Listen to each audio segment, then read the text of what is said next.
E. So there's all these C sharps, A's, and E's all over the fingerboard, and it's just how you combine them. You know, so you can have A, E, C sharp, A for this kind of bar chord shape. Or if you go to the chop shape, you have E, A, C sharp, A. Or if you do this shape, you have E, A, E, C sharp, or E, C sharp, A. So they're all the same notes of the chords, just kind of found in different places. And what I recommend is kind of finding some that are down here for the most part is a good place to start. Lower, kind of easier to get to part of the fingerboard.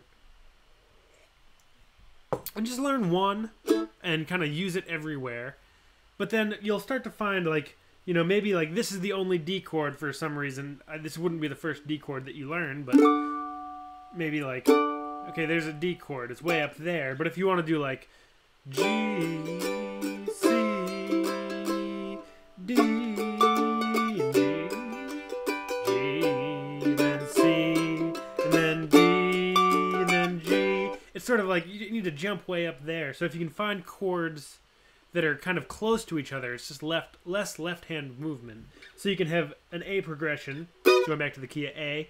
If you're doing chop shapes, the shape of my hand, woo, that's B. There's A. So my hand shape will stay similar. D, E, A.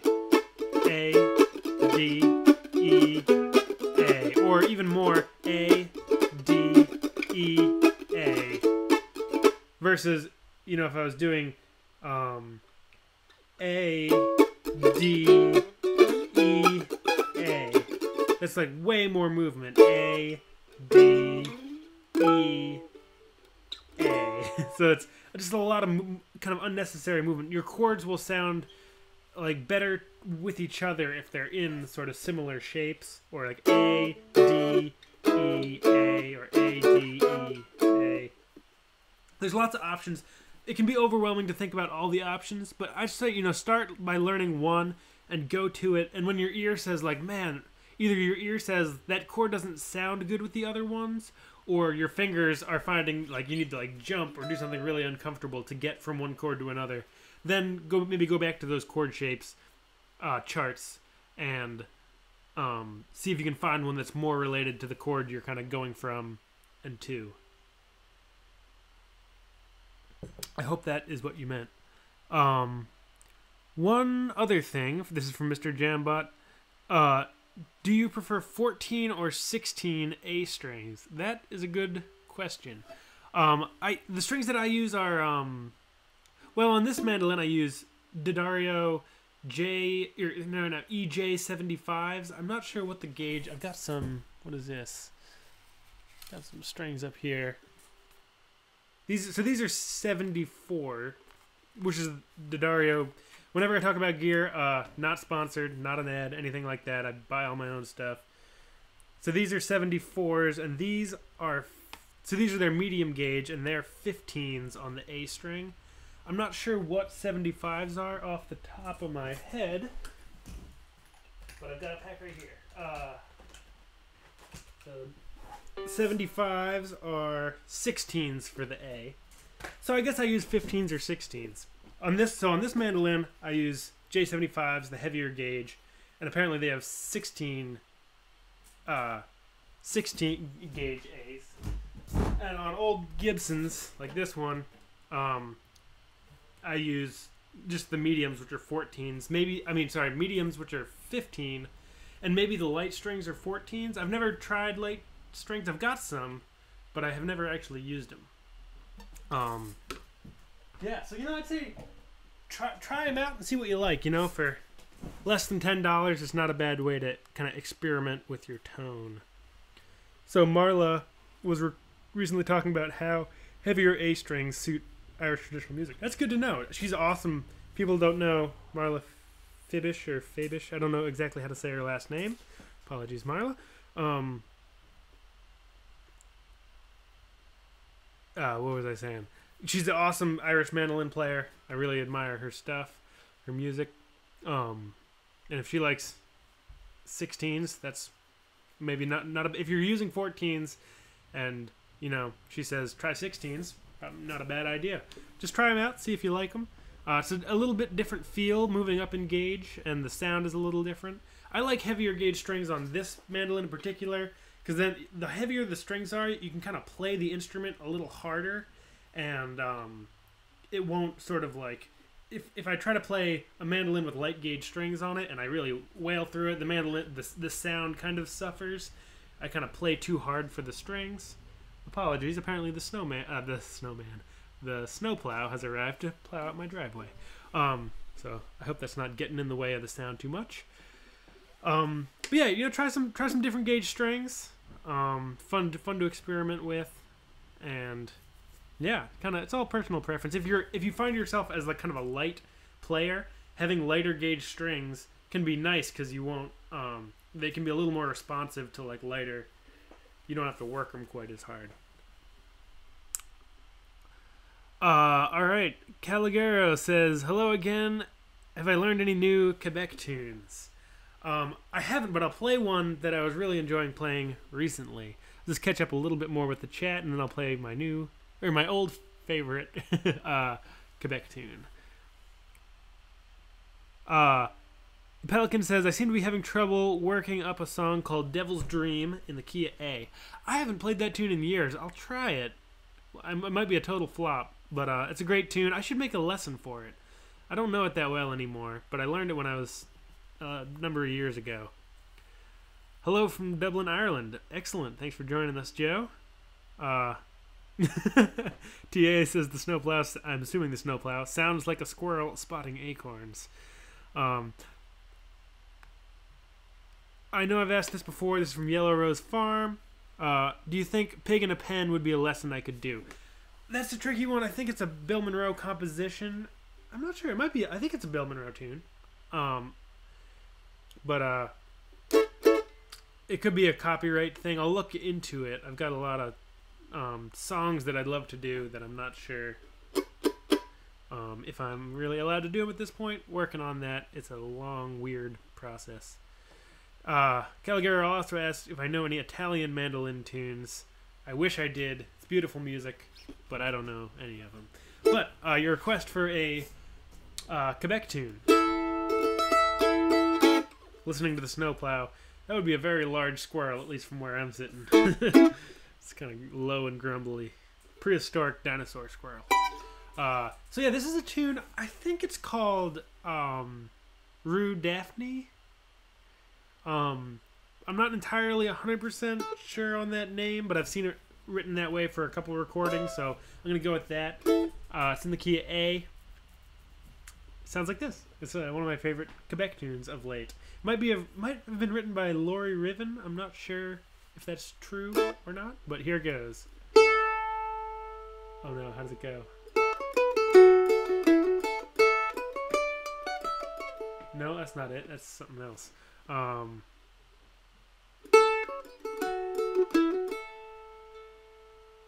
no, where is it? I was just playing it the other day.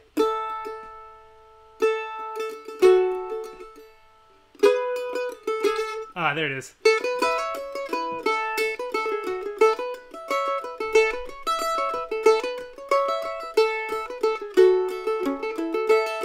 I'll get it eventually.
again, I think Rue Daphne is the name of the tune. Maybe written by Laurie Riven.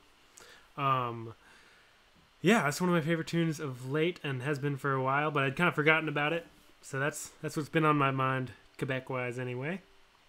And I caught up with your... Okay, so TA is talking about the here's a chord is the squirrel, not the snowplow, which was mostly on my mind. Yeah, it's a little bit like, oh, here's one, oh, another, all right, here it is.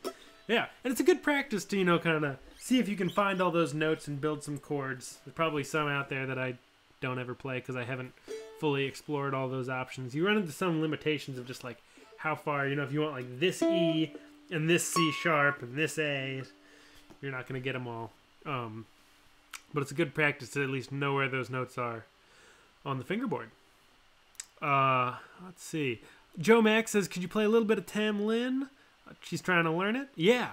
We talked a little bit about this actually at the beginning of the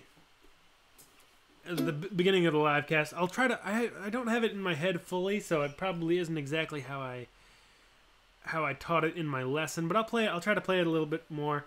If you're interested, once this is done and comes back up as a replay, check it out. I talk at some point about, getting a clean tone on some of those kind of rocking things. There's a lot that's going on. I talk about like pick direction and things like that, but I'll try to play it again, see if I can get a little closer this time than last.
Tam Lin. It's got another name. Can't remember off the top of my head what it is, but great tune. Maybe composed by somebody that I can't remember his name. But not a traditional tune. Let's see. Duda Dada says, what are these round things between the strings and where to get them? So yeah, this is something I'm actually trying. I used to have a piece of leather under here. But these are these funny little grommets. You can look up like harmonic suppressor or like mandolin grommet. I'll see if I can pull one out. There's one. I don't know how in focus this will really be, but it's these little round rubber grommets. It's really not working. It's too blurry up there. But what they do is without the grommet in the string, kind of get this like ting, like kind of tinny sound. But then you put in the grommet between the strings, and it's much more thuddy, and it kind of gets rid of a lot of those sort of jingly sounds between the strings. And I had a piece of leather here, but it was kind of always a little loose. And you can get these things. They make them. Some people market them specifically for putting on instruments, but I've got a lot of instruments. So what I ended up doing, you can just buy them. Like, I'm not saying that it's not worth like finding them from somebody that sells them, but you can get them really cheap if you buy them in bulk. So I bought a bag of 100 of them. I don't know where that bag is, but no, it's not. It's around here somewhere. But yeah, I got a bag of 100 of them from some online sort of like hardware store. It was like $4 and $5 shipping, so it was like 10, I think maybe 10 or 11 bucks. That wasn't very good math, but I think it was 10 or 11 bucks total to get a bag of 100 of them. And yeah, I think you can get like 4 or 8 for $5 if you only need a couple, from people who sell them kind of just as many as you might need. But yeah, I had a bunch of instruments that I wanted to do this on. I really like the sound of like not getting any kind of dud, any tingly sounds in between. Same on this one. I kind of hit them down by the tailpiece here, and same idea. Just gets rid of all that harmonic distractions. A little more focused sound. All right. Peter Barnett says, my D strings kind of thud. Putting on new strings partly solved the problem. Any other ideas? Yeah, so there could be a couple things going on. I don't know exactly what you mean by thud. It's kind of tonally. I think I know what you mean, but this might not be your exact problem. Well, a couple things to look at if the problem really persists is like make sure you don't have any like thing getting in the way of the string. So if it's like if you're getting kind of like not a clean sound, make sure the nut, and this can be something you look at or something you can bring it to an instrument repair person and they can take a look at. But like the way the string comes over the nut and over the bridge, if there's like something going on there, you can sort of dampen the sound, make it not ring out fully. That's sort of the only thing. Changing your strings is definitely a first good option. It could, I guess, it could technically be something in your playing if you're like resting your hand in front of the strings and your hand's getting over the bridge. That could kind of mute things up a little bit. But yeah, I think maybe bring it to a setup guy or a woman and whoever's setting up instruments in your area, and they should be able to diagnose the problem a little bit. Henry's coming in, joining us from Boston. Thank you for jumping in. Let's see here. Mike Lee says, when playing the lead part of a song, do you keep your left hand in the chord progression position and move your fingers, and move your fingers or lead from that position? I know what you mean. Sorry, I got the kind of syntax of your question mixed up. But I think you can do both. So, maybe. So if I'm playing like I'll Fly Away in the key of G, then it's a C, back to G, and it's G, G, G, G, G, G, D, G. So then if I'm going to take a solo over that, there's a couple ways I can approach it. I sometimes will that's kind of a Monroe thing to sort of play out of those chord positions with a lot of double stops.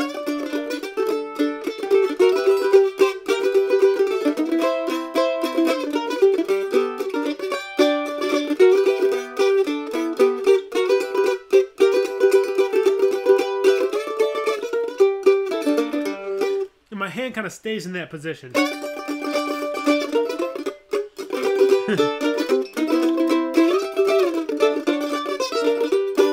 A lot of kind of chord-shaped double stops, or you can kind of just go more kind of single-line melody.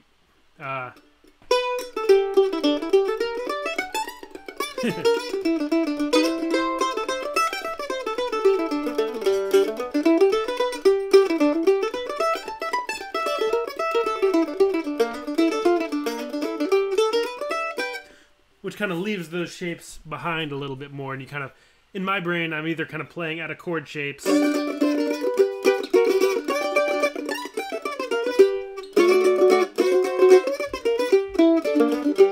or kind of playing more kind of melodically.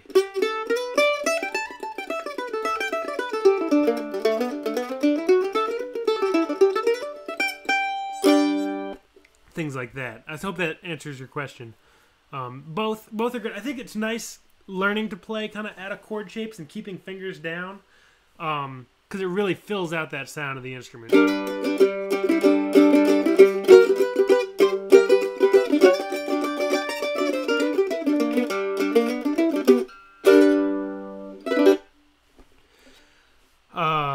Galway Reel is the other title of, I think that's right, from Joe Mack, of Tam Lin. Bill Clemens is here. Good to see you. Thanks for tuning in. A Glasgow Reel, that's what I was thinking. That's the title that was in my head. I think everybody wants to claim that tune. Yeah, it's a great tune. I think there is, I can't remember who, I think there is a composer. Can't remember who.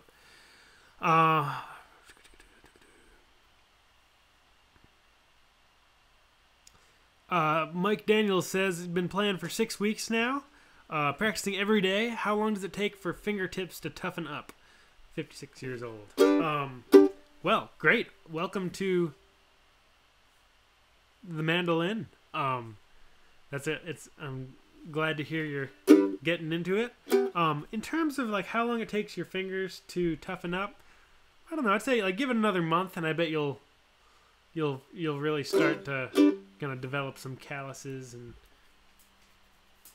I don't know for sure. It's been a while since I haven't had calluses, so I've kind of forgotten. Maybe somebody else here has maybe been playing for a couple more months than you and can chime in on when things. But it totally is a thing. Like double strings, pretty high tension, pushing down on those frets.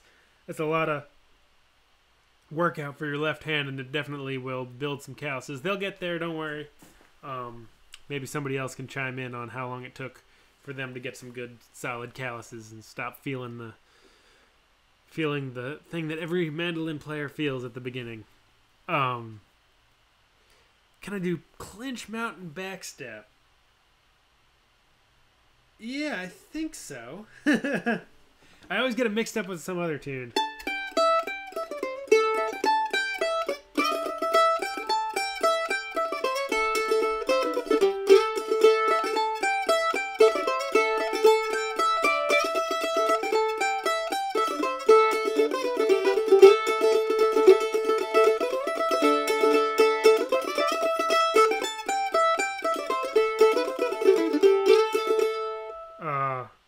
That's the other one.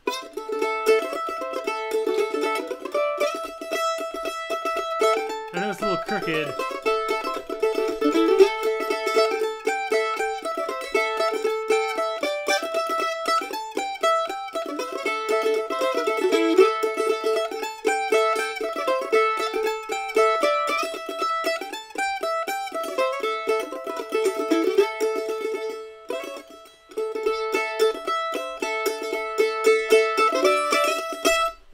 There it is.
Clinch Mountain Backstep. Stanley Brothers tune, I believe. Great one. It's a great tune.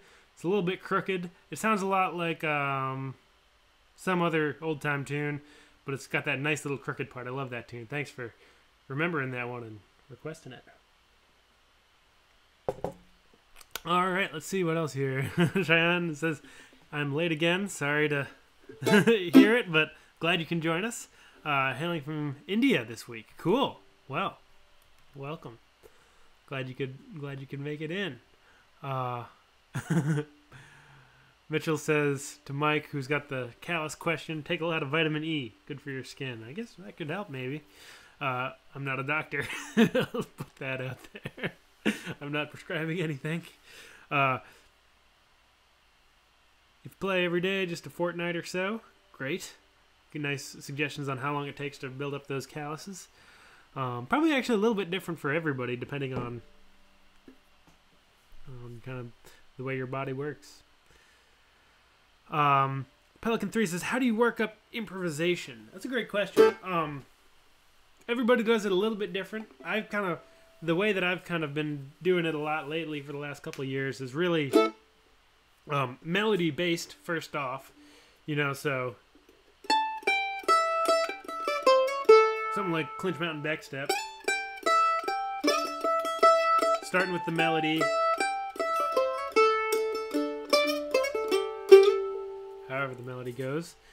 And then, you can fill that out a little bit. Just like it's more, for me, it's a lot of kind of variation. And it's sort of the amount of variation you put in. That's still like you could almost just call that the melody. That's like the skeleton of the melody. You could still maybe call... It's very similar, but it's just got a little bit more to it. And then... It's pretty much the same idea. Has replaced... And I think all those notes are still in there.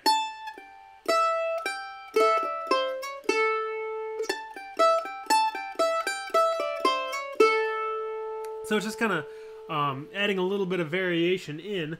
And at some point for me, when I add in enough variation, it really sort of starts to sound more like a solo or more like improvisation.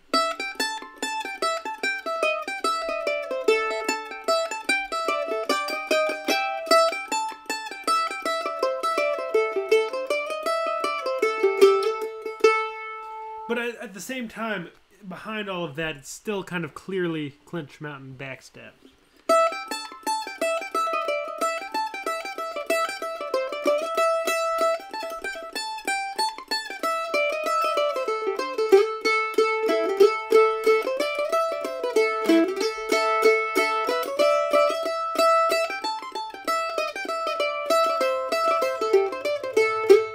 So I think starting with variation, let your hands wander, use... It's kind of got that nice kind of minor pentatonic.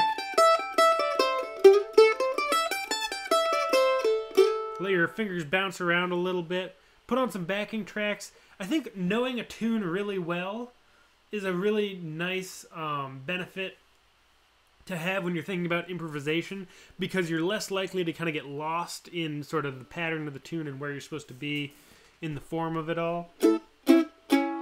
But and it sort of just allows, you've played the tune so much that if you do noodle around a little bit and you go something like that, you sort of like get off of, you're like, oh, I'm not quite playing the melody anymore, but then you can always jump back on at any moment. So you can really...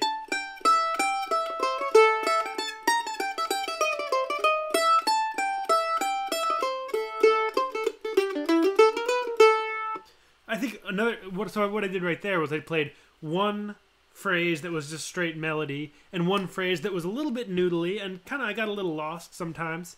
But then the next phrase is going to be straight melody again. So even if you play something weird...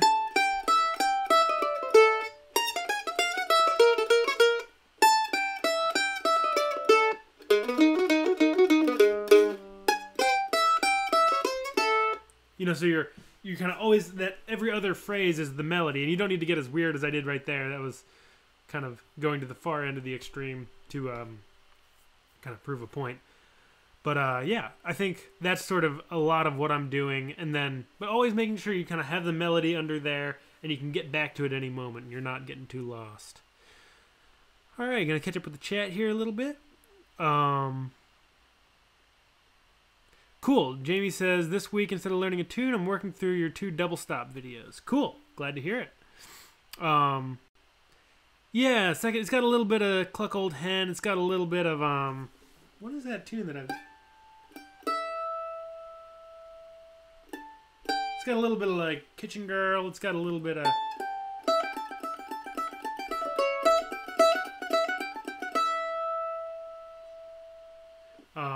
Is that June Apple or something? It's kind of got a lot of those old A modal tunes in it. Doodah Dada says, can you play Dry and Dusty? Yeah, maybe I'll end out with Dry and Dusty, but just finish up a couple more questions here real quick. Let's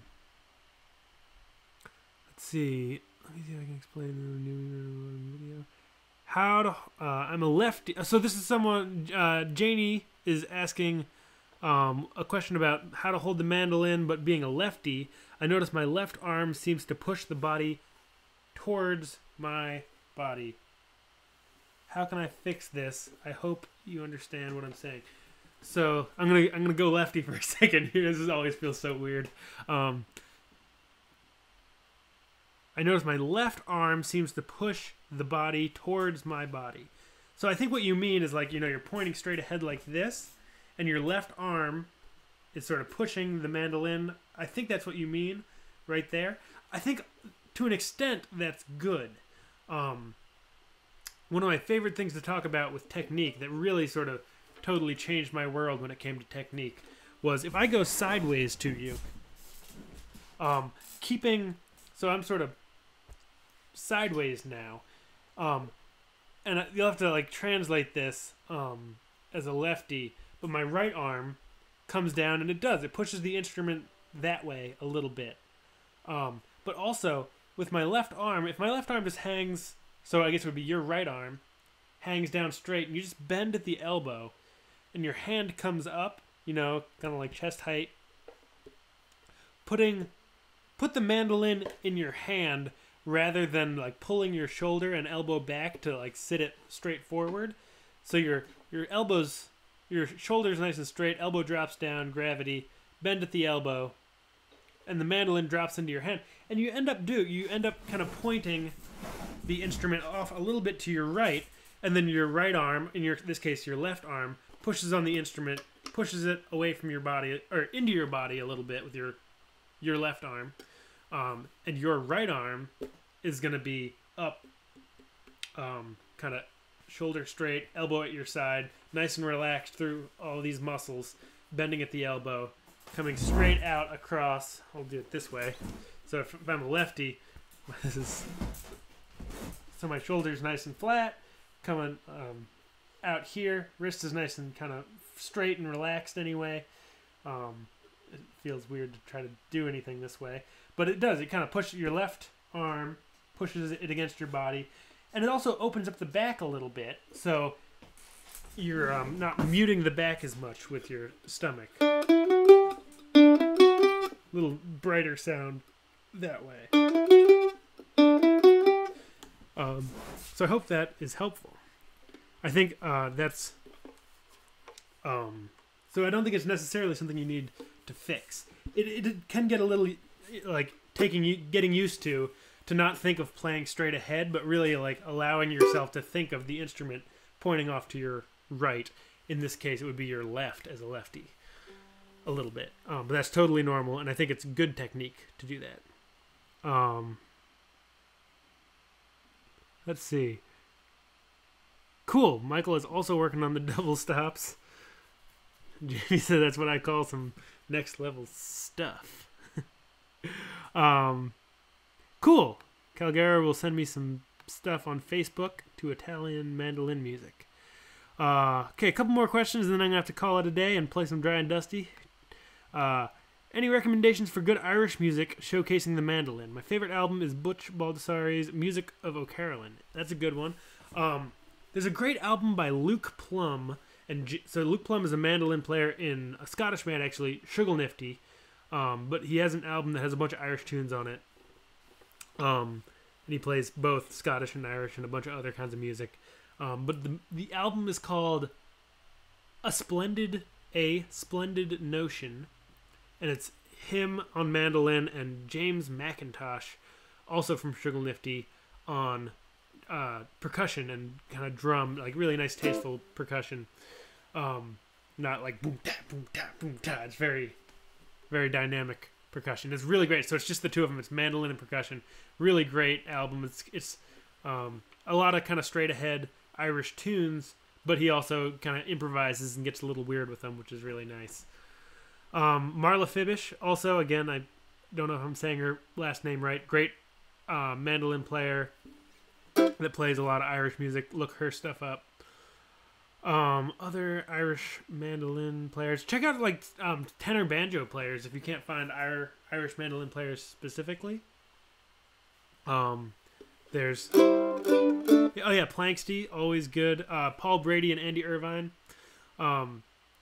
There's some mandolin in there, but there's a lot of like bouzouki and mandolin family instruments. Lots of good things out there to listen to.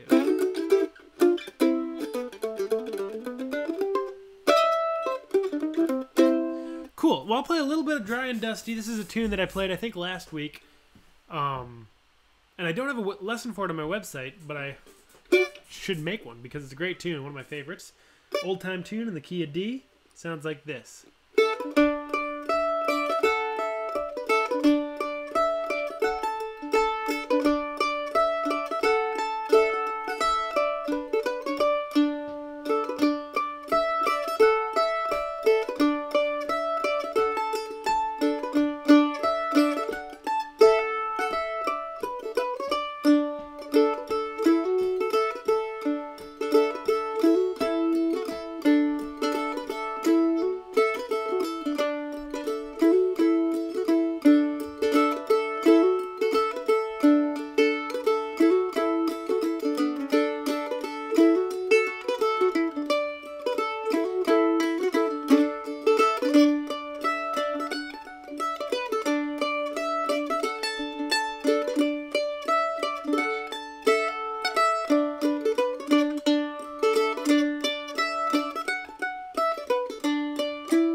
There it is. Well, thank you so much. That was Dry and Dusty. Thank you all so much for joining in. Great to always have people asking questions, and I love seeing what everybody's interested in. So thank you for another successful Mando Lessons Live, episode 10. 10 of these down, a lot more to come. Have a great weekend, everybody, and see you again next week, if not before. Have a good one. Thanks so much.